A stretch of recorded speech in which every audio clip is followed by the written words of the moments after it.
Bethsheba kwenda Harani kusudi kumkwepa nduguye Esau aliyempokonya mibaraka na hakize, akamtia ghadhabu. Naye alipofika mahali fulani pale akakaa huko, maana jua lishachwa na giza linaingia. Akalitoa jiwe la pale akakilaza kichwa chake, usingizi nzito na amani tele kwake Yakobo, hata Mungu kasema naye. Akaondoka Bethsheba kwenda Harani kusudi kumkwepa nduguye Esau aliyempokonya mibaraka na hakize, akamtia ghadhabu. Naye alipofika mahali fulani pale akakaa huko, maana jua lishachwa na giza linaingia. Akalitoa jiwe la pale akakilaza kichwa chake, usingizi nzito na amani tele kwake Yakobo, hata Mungu kasema naye. Ukipata hifadhi katika jiwe la pembeni, utapata furaha na amani tele. Jina lako litabadilishwa, uwe kiumbe kipya katika Bwana. Mwanga wake takuangazia njia, ili watu wakutazamapo ukihubiri usionekane wewe, bali Kristo aliye ndani yako. Ukipata hifadhi katika jiwe la pembeni, utapata furaha na amani tele. Jina lako litabadilishwa, uwe kiumbe kipya katika Bwana. Mwanga wake takuangazia njia, ili watu wakutazamapo ukihubiri usionekane wewe, bali Kristo aliye ndani yako.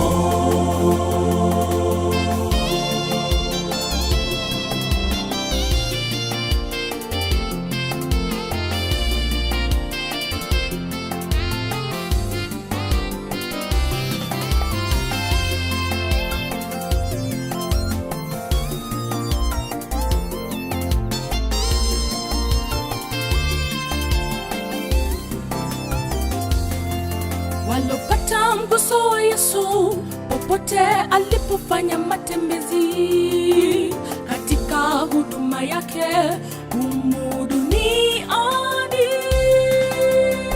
walipata maisha mapya, historia yao kabadilishwa. Na hivyo waliokolea wenye dhambi wapate pumziko, mradi wakiri kwamba wamelemewa na mizigo mizito, ili awapumzishe. Ukipata hifadhi katika jiwe la pembeni, utapata furaha na amani tele. Jina lako litabadilishwa, uwe kiumbe kipya katika Bwana.